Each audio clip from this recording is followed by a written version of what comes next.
환율 500원. 이 숫자가 전광판에 붉게 전멸하는 순간 대한민국 경제를 지탱하던 심리적 저지선은 무너집니다. 광화문 사거리의 대형 전광판 앞을 지나는 시민들의 표정에는 불안감이 서려 있고 뉴스에서는 연일 외환 위기 이후 최고치라는 자극적인 헤드라인을 쏟아냅니다. 수입 원자재 가격 상승으로 공장 가동이 멈추고 해외 유학 중인 자녀를 둔 부모들의 한숨은 깊어집니다. 대다수의 서민과 중산층에게 환율 급등은 당장의 생계를 위협하는 재난이자 자산 가치가 녹아내리는 공포입니다. 사람들은 뒤늦게 은행으로 달려가 이미 비싸진 달러를 사려 하거나 폭락하는 국내 주식 계좌를 보며 망연자실합니다. 이것이 우리가 흔히 목격하는 위기의 풍경입니다. 하지만 같은 시각 프라이빗 뱅킹 센터의 VIP 룸과 강남의 고요한 서재에서는 전혀 다른 공기가 흐릅니다. 그들에게 500원이라는 환율은 공포가 아닌 오래전부터 예견된 확정된 미래였습니다. 대중이 패닉에 빠져 우왕좌왕할 때 자산가들은 차분히 다음 스텝을 준비합니다. 놀랍게도 그들의 자산 포트폴리오는 이미 6개월 전, 길게는 1년 전부터 원화 비중을 줄이고 달러와 금, 미국 국채와 같은 안전자산으로 재편되어 있었습니다. 그들은 어떻게 이 거대한 파도가 덮칠 것을 미리 알 수 있었을까요? 단순히 정보력이 좋아서일까요? 아니면 운이 좋았던 것일까요? 우리는 흔히 경제 위기가 예고 없이 찾아오는 천재지변과 같다고 착각합니다. 어느 날 갑자기 리먼 브라더스가 파산했고 어느 날 갑자기 IMF 구제금융이 신청되었다고 믿습니다. 하지만 자본주의의 역사를 복기해보면 모든 위기 앞에는 반드시 명확한 시그널이 존재했습니다. 마치 지진이 일어나기 전 미세한 진동이 감지되듯 거시경제 지표들은 끊임없이 경고음을 보냈습니다. 다만 대다수의 사람들이 그 소리를 소음으로 치부하며 귀를 닫았을 뿐입니다. 반면 부자들은 그 미세한 균열을 포착하고 냉철하게 움직였습니다. 그들에게 경제는 감정의 영역이 아닌 철저한 인과관계의 영역이기 때문입니다. 오늘 우리는 환율 500원 돌파라는 현상, 그 자체가 아니라 그 이면에 숨겨진 징후들에 주목하려 합니다. 환율이 임계점을 넘기 전 시장이 우리에게 보냈던 5가지의 강력한 단서는 무엇이었는지, 그리고 부자들은 그 단서를 어떻게 해석하여 부의 이전을 준비했는지 면밀히 파헤쳐 볼 것입니다. 무역 수지의 적자 전환, 한미 금리 역전차의 확대, 외국인 자금의 이탈 속도, 그리고 채권 시장의 신용 스프레드까지, 이 데이터들은 단순한 숫자가 아닙니다. 이것은 자본이 어디로 흘러가고 있는지를 보여주는 나침반이자 다가올 미래를 비추는 거울입니다. 지금부터 펼쳐질 이야기는 단순한 경제 전망이 아닙니다. 격변의 파도 속에서도 당신의 자산을 지키고 나아가 위기를 기회로 바꿀 수 있는 생존의 기록입니다. 부자들의 움직임 뒤에 숨겨진 비밀스러운 로직, 그 첫 번째 페이지를 지금 열어보겠습니다. 첫 번째 단서는 대한민국 경제의 혈관, 무역수지 데이터 속에 숨겨져 있었습니다. 수출로 먹고 사는 나라에서 달러가 들어오는 수도꼭지가 잠기기 시작했다는 것은 곧 원화 가치의 하락을 의미하는 가장 확실한 선행 지표입니다. 언론이 수출 역대 최고 실적이라는 화려한 매출액 숫자에 취해 있을 때 자산가들은 매출에서 비용을 뺀 성적표인 무역 수지의 적자 전환에 주목했습니다. 1개월, 2개월, 그리고 6개월 연속 적자가 이어지는 현상은 단순한 경기 순환의 문제가 아니었습니다. 이는 반도체와 자동차라는 양대 엔진이 식어가고 있으며 에너지 수입 의존도가 높은 한국 경제 구조가 고유가라는 외부 충격에 얼마나 취약한지를 적나라하게 보여주는 경고였습니다. 달러를 벌어들이지 못하는 원화는 시장에서 매력을 잃을 수밖에 없습니다. 두 번째 단서는 채권 시장의 공포지수라 불리는 CDS, 신용부도 스와프, 프리미엄의 상승이었습니다. 주식시장이 개인 투자자들의 심리에 따라 출렁인다면 채권 시장은 냉혹한 기관 투자자들의 이성으로 움직입니다. 한국 정부가 부도를 낼 위험에 대비한 보험료인 CDS 프리미엄이 슬금슬금 오르기 시작했다는 것은 월가의 큰손들이 한국 경제를 의심의 눈초리로 바라보기 시작했다는 뜻입니다. 일반 대중이 코스피 지수의 등락에 일희일비할 때 고액 자산가들의 자산관리팀은 매일 아침 뉴욕 시장에서 거래되는 한국 국채의 CDS 수치를 모니터링했습니다. 수치가 특정 임계점을 넘어서는 순간 그들은 이것을 탈출 신호로 받아들였습니다. 외국인 자금이 썰물처럼 빠져나가기 직전 그들은 가장 먼저 구명보트에 올랐습니다. 세 번째 단서는 한미금리 역전폭의 확대였습니다. 세계 경제의 심장인 미국이 인플레이션을 잡기 위해 공격적으로 금리를 올릴 때 한국은행은 가계부채라는 뇌관 때문에 금리 인상을 머뭇거렸습니다. 돈은 더 높은 이자를 주는 곳으로 흐르는 것이 자본의 생리입니다. 원화를 들고 있으면 이자를 3% 주는데 달러를 들고 있으면 5%를 준다면 답은 명확합니다. 자본 유출은 필연적입니다. 부자들은 이 금리 차이가 벌어지는 속도를 계산하며 환율이 1, 300원, 1, 400원을 넘어 1, 500원까지 치솟을 수 있는 에너지가 응축되고 있음을 간파했습니다. 그들이 주목한 것은 단순한 금리 차이가 아니라 한국통화당국이 금리를 올릴 수 없는 구조적 딜레마였습니다. 정책적 수단이 제한된 국가는 투기 세력의 가장 좋은 먹잇감이 된다는 사실을 그들은 과거의 경험으로 알고 있었기 때문입니다. 네 번째 단서는 기업들의 자금 조달 창구인 회사채 시장에서 감지된 신용 스프레드의 급격한 확대였습니다. 국고채 금리와 회사채 금리의 차이를 나타내는 신용 스프레드는 기업이 돈을 빌리기 얼마나 어려워졌는지를 보여주는 척도입니다. 평온한 시기에는 우량 기업들이 국채보다 조금만 더 높은 이자를 주면 돈을 빌릴 수 있습니다. 하지만 위기의 냄새를 맡은 채권 시장 참여자들은 아무리 대기업이라 해도 돈을 떼일 수 있다는 공포에 휩싸입니다. 레고랜드 사태와 흥국생명 콜옵션 사태 당시 대한민국 초우량 기업들의 채권마저 미매각되는 초유의 사태가 발생했습니다. 이는 실물 경제의 핏줄인 돈맥이 경화되고 있다는 결정적 증거였습니다. 자산가들은 기업들이 현금을 확보하지 못해 도산 위기에 몰리면 결국 국가 신용도까지 흔들리며 원화 투매 현상이 벌어질 것을 알고 있었습니다. 마지막 다섯 번째 단서는 대한민국 경제의 가장 약한 고리, 부동산 PF 프로젝트 파이낸싱의 부실화 징후였습니다. 부동산 호황기의 저금리를 틈타 무리하게 확장된 건설 현장들은 금리가 오르고 자재비가 급등하자 거대한 빚더미로 돌변했습니다. 지방의 미분양 아파트가 쌓이고 브릿지론의 만기 연장이 거절당하는 사례가 늘어날수록 제2금융권의 건전성은 급격히 악화되었습니다. 부자들은 이것을 단순한 건설업계의 위기로 보지 않았습니다. 금융기관의 부실은 곧 공적 자금 투입을 의미하고 이는 시중의 원화 유동성을 강제로 풀 수밖에 없는 상황을 초래합니다. 통화량이 늘어나면 화폐 가치는 떨어집니다. 즉, 부동산 PF 위기는 필연적으로 원화 가치의 폭락, 환율 상승으로 귀결될 수밖에 없는 구조적 악재였던 것입니다. 이 다섯 가지 단서들은 각각 따로 존재하는 파편이 아니었습니다. 무역수지 적자로 기초 체력이 떨어진 상태에서 1. 한미 금리 역전으로 자금 유출 압박이 커지고 2. 글로벌 투자자들의 신뢰가 하락하니 3. 기업들의 자금줄이 마르고 4. 내부의 빚폭탄인 부동산 PF가 터지기 일보 직전인 상황 5. 이것은 완벽한 퍼펙트 스톰의 시나리오였습니다. 대중이 설마 나라가 망하겠어? 정부가 알아서 하겠지라는 막연한 낙관론에 기대어 있을 때 자산가들은 이 퍼즐 조각들을 맞춰보고 냉정하게 결론을 내렸습니다. 원화는 더 이상 안전한 저장수단이 아니다.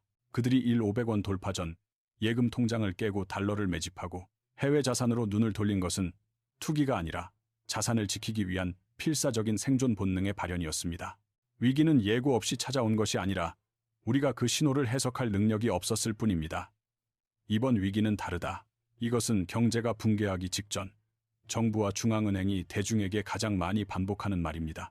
그러나 자본의 역사는 잔혹하리만큼 똑같은 패턴으로 반복됩니다. 우리가 목격하고 있는 지금의 원화 약세와 자본 이탈 현상은 사실 세계 경제사에서 수없이 반복되어 온 통화 위기의 전형적인 클리셰와 놀랍도록 닮아 있습니다. 멀리 갈 것도 없이 우리는 1997년의 트라우마를 기억해야 합니다. 당시 정부는 펀더멘털은 튼튼하다며 국민을 안심시켰지만 이미 외국인 투자자들은 한국을 떠나고 있었고 곳간 외환 보유고는 비어가고 있었습니다. 그때도 환율이 폭등하기 직전 가장 먼저 달러를 사들인 것은 정보에 밝은 일부 자산가들과 외국계 헤지펀드였습니다. 그들에게 국가 부도는 재난이 아니라 계산된 차익 실현의 기회였습니다.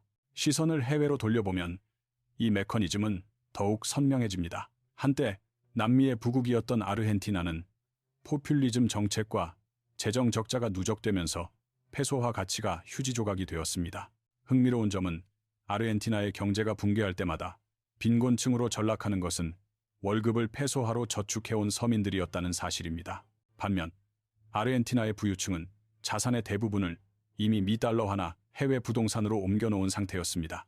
그들에게 자국 통화의 폭락은 오히려 상대적 구매력을 높여주는 결과, 즉 벼락 부자가 되는 계기가 되기도 했습니다. 튀르키예, 터키의 사례도 마찬가지입니다.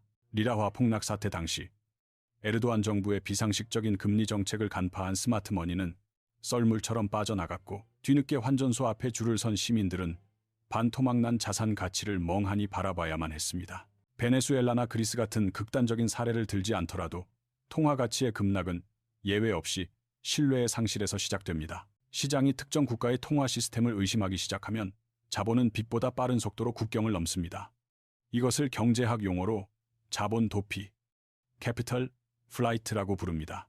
지금 한국의 자산가들이 원화를 팔고 달러를 사는 행위는 1997년의 서울, 2001년의 부에노스아이레스, 2018년의 이스탄불에서 벌어졌던 일과 본질적으로 다르지 않습니다.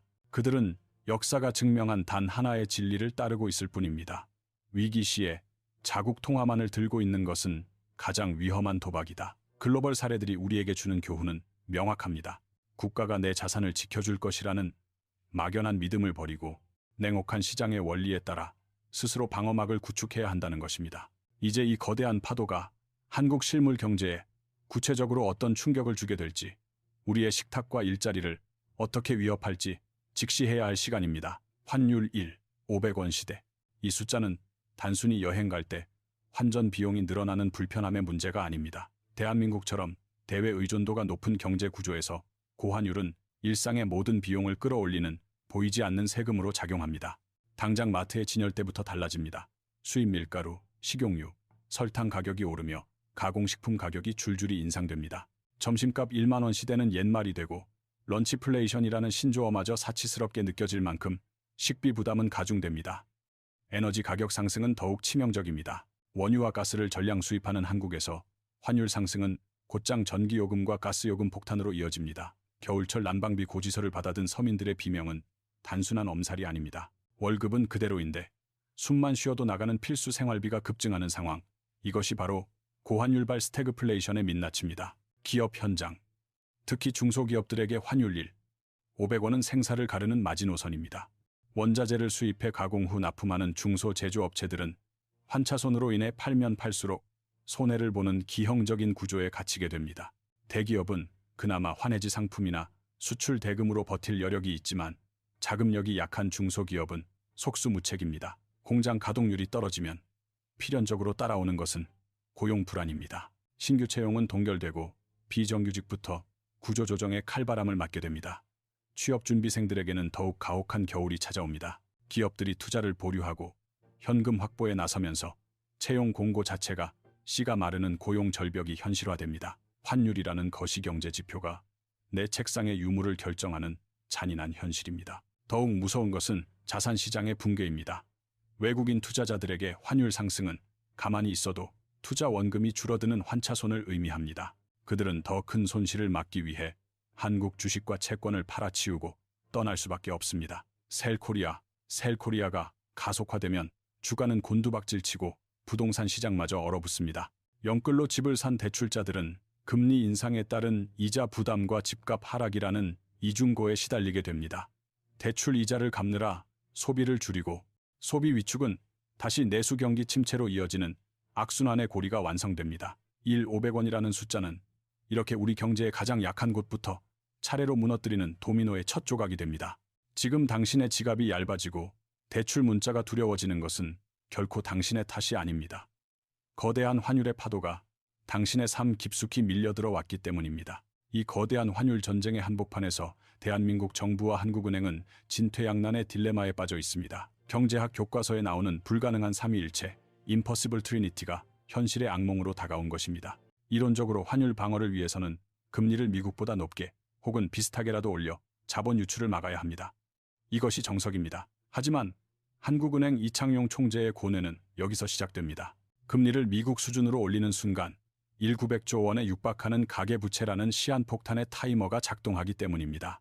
영끌 쪽의 이자 부담은 한계를 넘어서고 부동산 시장은 급락하며 소비는 완전히 얼어붙을 것입니다. 즉, 환율을 잡으려다 실물 경제 전체를 뇌사 상태에 빠뜨릴 수 있는 위험이 도사리고 있습니다.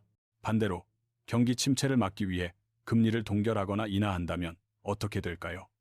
시장은 이를 원화 포기 선언으로 받아들일 것입니다. 한미 금리 격차는 더욱 벌어지고 외국인 자금은 썰물처럼 빠져나가 환율은 1,500원을 넘어 1,600원, 1,700원을 향해 질주할 것입니다. 이는 수입 물가 폭등을 초래하여 결국 서민 경제를 파탄냅니다. 이러지도 저러지도 못하는 상황에서 외환 당국이 내놓을 수 있는 카드는 지극히 제한적입니다. 기획재정부 장관이 구두 개입을 통해 투기 세력을 주시하고 있다고 엄포를 놓거나 국민연금과의 외환, 스와프를 통해 급한 불을 끄는 미봉책들이 주를 이룹니다. 물론 보유하고 있는 달러를 시장에 내다 파는 스무딩, 오퍼레이션, 미세 조정을 단행하기도 하지만 이는 귀중한 외환 보유고를 곶감 빼먹듯 소진하는 일이라 무한정 지속할 수 없습니다. 우리가 냉정하게 직시해야 할 현실은 정부가 이 거대한 글로벌 강달러의 파도를 막을 방파제가 되어주기엔 역부족이라는 사실입니다. 정부의 대응은 환율 상승의 속도를 조절할 수는 있어도 이미 정해진 방향을 되돌릴 수는 없습니다. 과거 IMF 시절에도 2008년 금융위기 때도 정부는 마지막 순간까지 펀더멘털은 문제없다고 외쳤습니다. 그것이 그들의 역할이기 때문입니다. 대중의 공포를 진정시켜야 하는 당국자의 발언을 투자 지표로 삼는 것은 순진한 태도입니다. 부자들은 정부의 발표가 아닌 정부가 처한 상황을 봅니다. 그들은 당국이 금리를 더 이상 올릴 수 없는 한계에 도달했음을 간파하고 정부의 방어막이 뚫릴 것을 대비해 각자 도생의 길을 모색했습니다. 이제 국가라는 거대한 우산이 찢어지고 있는 지금 개인은 스스로 비를 피할 준비를 해야 합니다. 지금이라도 달러를 사야 합니까? 위기가 닥치면 대중은 가장 먼저 이 질문을 던집니다. 하지만 냉정하게 말해 1. 200원대에 진입한 사람과 1. 500원대에 진입하려는 사람의 전략은 달라야 합니다. 부자들의 움직임을 추종하되 맹목적인 추격 매수는 금물입니다. 지금 필요한 것은 수익을 위한 투기가 아니라 내 자산의 가치를 방어하기 위한 보험 성격의 포트폴리오 리밸런싱입니다. 첫 번째 원칙은 통화 분산의 생활화입니다. 전 재산을 원화로만 보유하는 것은 한국 경제라는 바구니 하나에 모든 달걀을 담는 위험한 행위입니다. 지금이라도 자산의 20, 30%는 달러 현금 혹은 달러 파킹 통장, 미국 단기 국채 ETF와 같은 달러 기반 자산으로 바꿔두어야 합니다. 환율이 안정되면 손해를 볼 수도 있겠지만 만약 환율이 1,600원, 1,700원까지 치솟는 최악의 시나리오가 닥쳤을 때 이 달러 자산은 당신의 전체 포트폴리오가 붕괴되는 것을 막아주는 강력한 에어백 역할을 할 것입니다. 두 번째 전략은 현금 흐름, 캐시플로우의 확보와 디레버리징, 부채, 축소입니다. 고환율 시대는 필연적으로 고금리를 동반합니다. 자산 가격 상승기에 유효했던 빚내서 투자하기, 레버리지 전략은 이제 독배가 됩니다. 대출이자가 투자 수익률을 갉아먹는 시기에는 빚을 갚는 것이 가장 확실한 재테크입니다. 부자들은 이미 변동금리 대출을 상환하고 고정금리 채권이나 배당주와 같이 꼬박꼬박 현금이 들어오는 자산으로 갈아탔습니다. 부동산과 같이 현금화가 어려운 자산의 비중을 줄이고 언제든 유동화할 수 있는 자산을 확보해 두는 것. 이것이 혹독한 경제의 겨울을 버티는 체력이 됩니다. 현금이 쓰레기라는 말은 인플레이션 시기의 격언이지만 위기 국면에서는 현금 흐름이 왕이라는 사실을 명심해야 합니다. 세 번째는 금골과 같은 대체 안전 자산에 대한 관심입니다. 달러조차 신뢰할 수 없는 초불 확실성의 시대 혹은 달러 가치가 정점을 찍고 내려올 때를 대비해 역사적으로 가장 오래된 화폐인 금을 포트폴리오에 편입하는 것도 유효한 전략입니다. 다만 실물 금을 사는 것보다는 거래 비용이 저렴한 KRX 금 시장이나 금현물 ETF를 활용하는 것이 현명합니다. 마지막으로 가장 중요한 것은 멘탈리티의 전환입니다. 경제 위기는 준비되지 않은 자에게는 재앙이지만 현금을 보유하고 기다린 자에게는 10년 만에 돌아오는 박앤세일 기간이기도 합니다. IMF 때도 금융위기 때도 누군가는 헐값에 나온 우량 자산을 주워 담아 거대한 부를 쌓았습니다. 공포에 질려 시장을 떠나지 마십시오.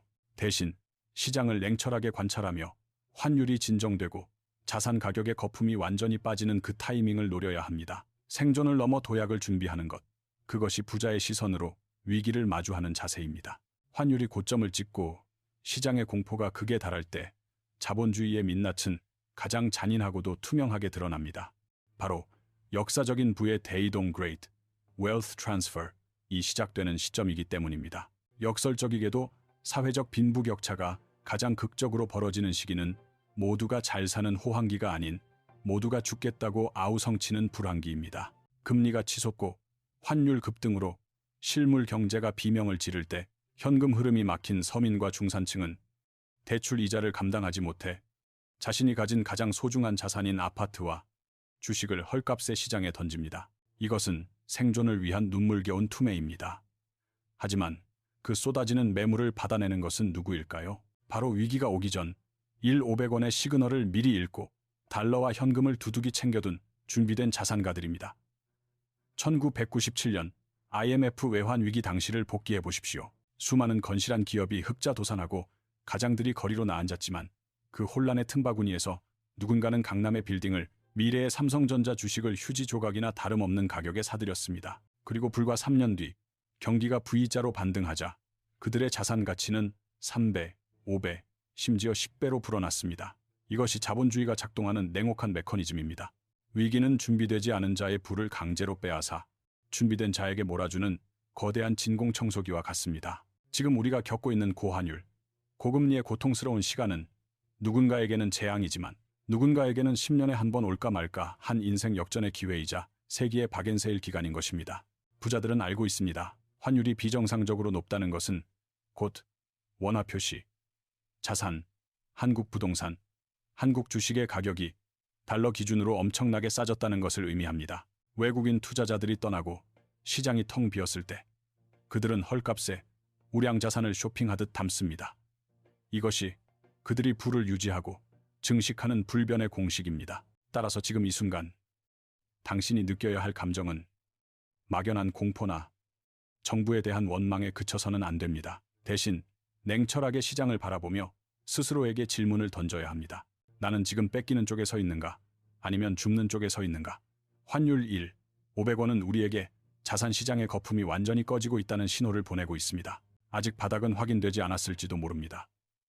하지만 분명한 것은 이 태풍이 지나가고 나면 대한민국의 부의 지도는 다시 한번 격렬하게 재편될 것이라는 사실입니다.